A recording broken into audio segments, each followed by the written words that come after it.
conditioning.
Records because you're super well, right?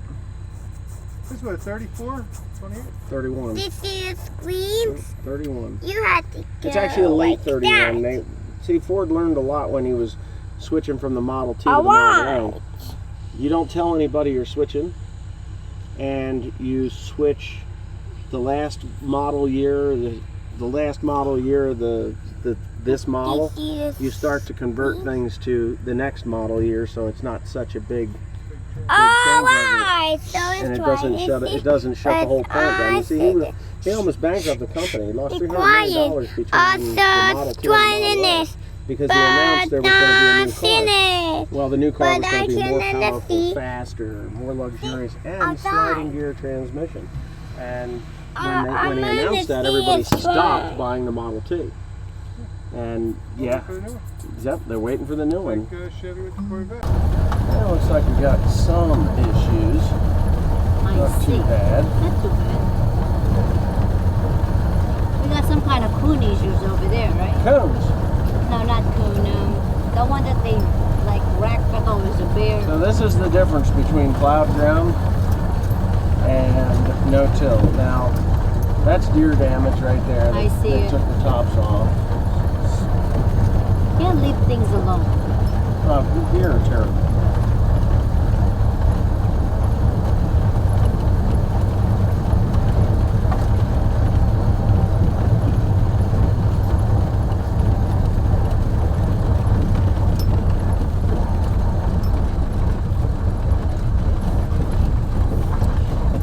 get around in this car.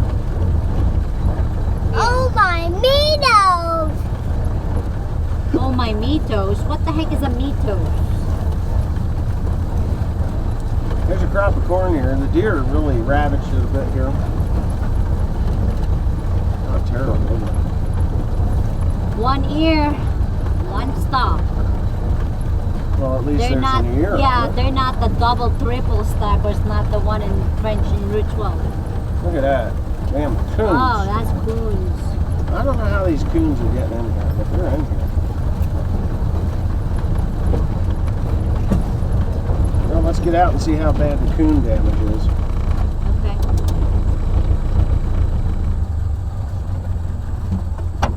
You can shut it off, save me some fuel. Ah. You coming, Will?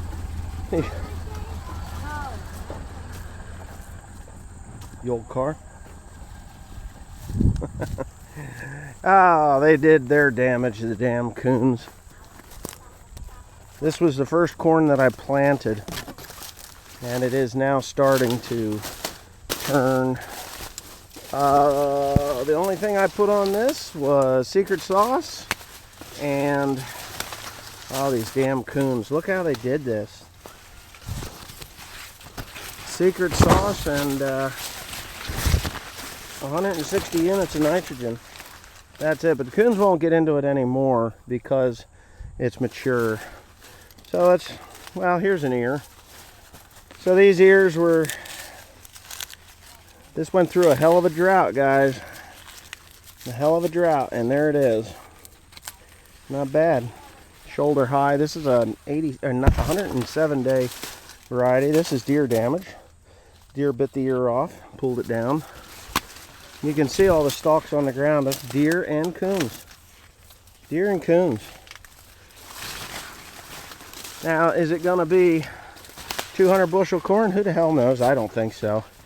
There's nowhere near because there's a lot of small ears on it. But the test weight might make up a lot. It might make up a lot. That's a girthy ear. I mean, I can't even get my hand all the way around these. They might not be about 8 inches long. These are smaller. What? It was a struggle. This year was a struggle. But all I can say is I have a crop to harvest. Look at this. I'm starting to feel like Jeff Ramone. I swear. He had coons in his. Look at these damn things. Coons, I wonder how much. They don't usually go in this far. But, yeah, they're here. Here. Alright. This drying down nice. It is, it's drying down nicely. I don't want to even pull an ear off. You know, I mean, I know what it looks like in here, so. But anyway, yeah. It looks good. Looks good, other than the coon and the deer damage. Who knows? I think it's kind of average.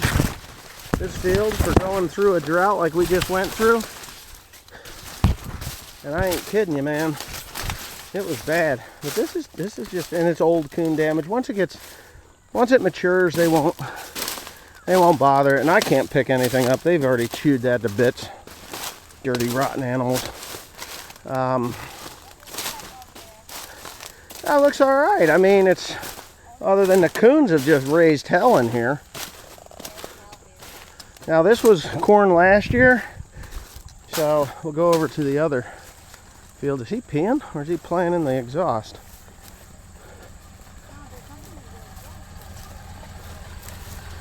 Nobody takes cars like this. Hey, super kid.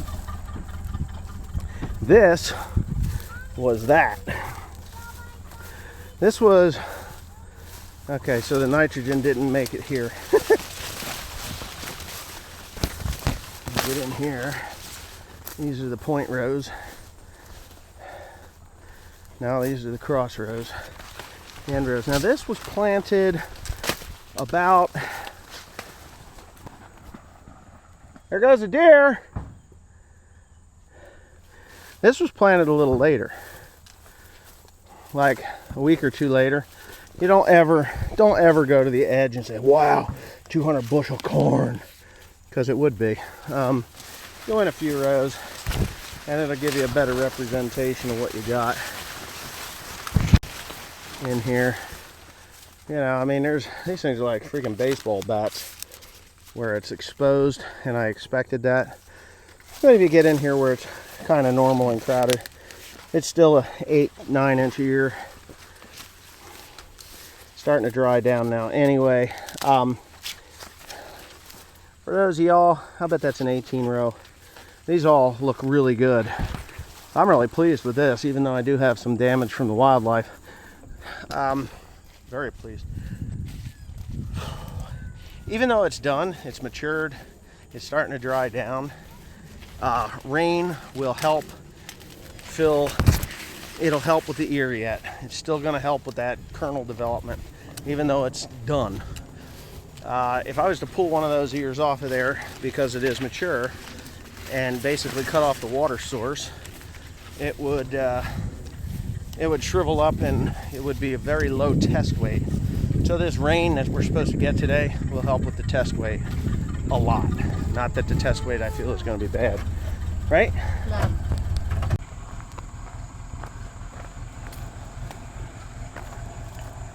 Hey, Super Kid.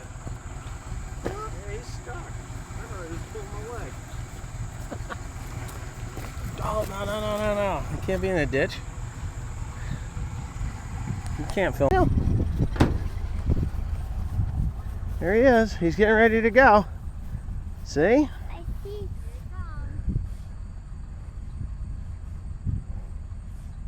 I haven't flown in so long, it's not even funny. Over 20 years. I didn't know you know how to fly.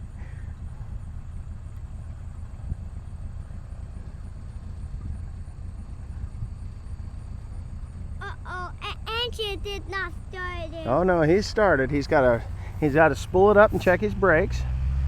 There he goes. Running it rich.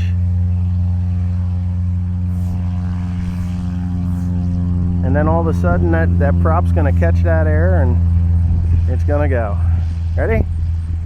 They pick up a lot of speed right about there, and up and away they go. Isn't that cool?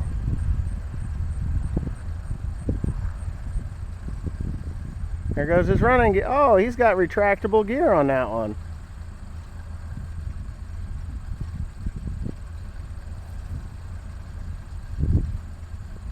Was that cool or what? Now we got to see if one's going to land, because if one's going to land, that's even more fun. Right, Mom? You want to fly in an airplane? Yeah! I don't know. Not today, but I'm sure someday we'll fly in a big airplane. What do you think, Mom? You want to go flying in an Maybe airplane? next year. Maybe next year? Maybe. It's been a while since I was on an airplane. Yeah, that's why it's You were on an airplane, William, when you were 2 years old. I No, don't know. 1.5. I don't know. Is he going to turn? I don't know why he would be going that way. No. Oh, he's going to turn. You watch. Good morning. Anyway, so this was yesterday's jaunt. We are getting rain right now. Haven't had rain in, about 2 weeks. It's been since the fire, and it is now Tuesday. So, yeah, we had that about 2 weeks. So we haven't had decent rain in 2 weeks. We had 1/10 of an inch, and not quite 1/10 of an inch on the majority of the ground since then. It was about a week later, but we're actually getting rain now. So what that's going to do to the grain is actually help with the test weight. And like I said in the video, you can pull those ears off of there, put them in the sun, and they'll dry out, and they'll be like super light test weight. So this moisture is going to really make a big deal. I know years ago I had to pick corn that was green standing like this, and the moisture was like 35%. They were going to come in with pans and just totally destroy the crop. So I had to get it off of there, and the test weight was like 49, 50. That was it. We ran it through the dryer, cooked the shit out of it, and it was just worthless. And it was a little farther along than what this is. This is in full dent, but it's still, if you cut that moisture off, the starch that's in there, it doesn't finish it just doesn't. It just does something to it. You can't really. You really want to wait to harvest this until the moisture is somewhere around 18-20%. Because any more than that, you know, you're just hurting yourself on test weight. So, but anyway, that was yesterday's deal. We just took the Model A out. I baled some hay in the morning, and we took the Model A out for a drive to check some crops. And there were some people that asked the difference between worked ground and what I did. And you can clearly see the difference as I'm making my drive. You really couldn't hear what we were talking about too much, but we were talking about the lack of ears on those stalks. Those are twin row corn that you first saw, and on the right hand side there. And those twin row, I'm going to be building a twin row corn planter, not like what he has, but I'm going to build one, and we're going to do some different things. I'm going to do that on YouTube, fully on YouTube, you know, just to do some experimentation. I've got some ideas about this regenerative ag that will spur the regenerative ag process, and I'm not sharing that information, but I will be excuse me, I got this crap in my throat. But I will be building a twin row, and it's going to be 12-6, you know, so it's 12 rows on 6 rows. I will be able to plant just a little bit faster, and I believe I'll be able to plant a little bit faster. The weight that I'll need to penetrate for no-till isn't really going to be that big of a deal, because I'm in the process of purchasing a Great Plains TurboMax vertical tillage machine. The reason I'm doing that is to actually lay down the cover crop that I'm purchasing. So I have to put a cover crop on where the corn is, and I'm going to put a wheat crop in behind the soybeans. And to do this fast, I got a feeling we're going to go from drought to floods, and it's going to be a challenging fall. So the Turbo Max will work much faster to put in either wheat or rye, the rye that I'm going to put in behind the corn. Now, I really don't care if it gets much of a root in. It just has to have something in. And last year I spun it on in November, and it was able to catch a root, even just sitting on top of the soil. So I really want that Turbo Max to disturb the soil a little bit, just a little bit, put like a 1/2 degree or 1 degree angle on those gangs at 1 inch deep, just enough to give that rye a chance to get a good root going and get it up and running. So yeah, and the wheat, I'll just run with the drill. I think I've got my grain handling or hauling issue resolved. That will be you know, that'll be fixed up with you know, I'll be able to move it. I got Steve Mudflaps is going to come up, and I've pretty much got to talk the details, but I'm going to contract him for a month or so to move corn and soybeans, because I'm going to have to move somewhere around 60 to 70,000 bushels of grain out to the mills, because I've only got 25,000 bushels of storage. Well, you know, that's 75 to 100 loads that I can't be dealing with while I'm harvesting. You know, that's 2 loads a day, really, 2 loads a day to move it. And the combine will run that. I mean, we'll be putting into the bin and taking out of the bin just so I can continually go, and he can just haul. And the checks will come in, and the bills will get paid, and life will be good, and I'll be happy, and hopefully we get a decent fall, and we'll be good. My wife bought me this shirt. I don't even know what it says. It says Grunt Style. Well, I don't know what the hell it says. I can't read it backwards for some reason. But anyway, so there you go. The Model A crop tour. Model A cars were designed for off-road, so don't be freaking out about me going off-road with a Model A. They're designed to do that, go through mud and whatever you want. That's why they had narrow tires. So anyways, thanks for watching. Hope you enjoyed it. And new camera and just a lot of fun with my family. That's what life's about. If you don't like my videos, unsubscribe. It's okay. If you do like my videos, give it a thumbs up, and subscribe if you're not. It's free. And yeah, we'll just continue. We'll just keep on going. That's what we do here.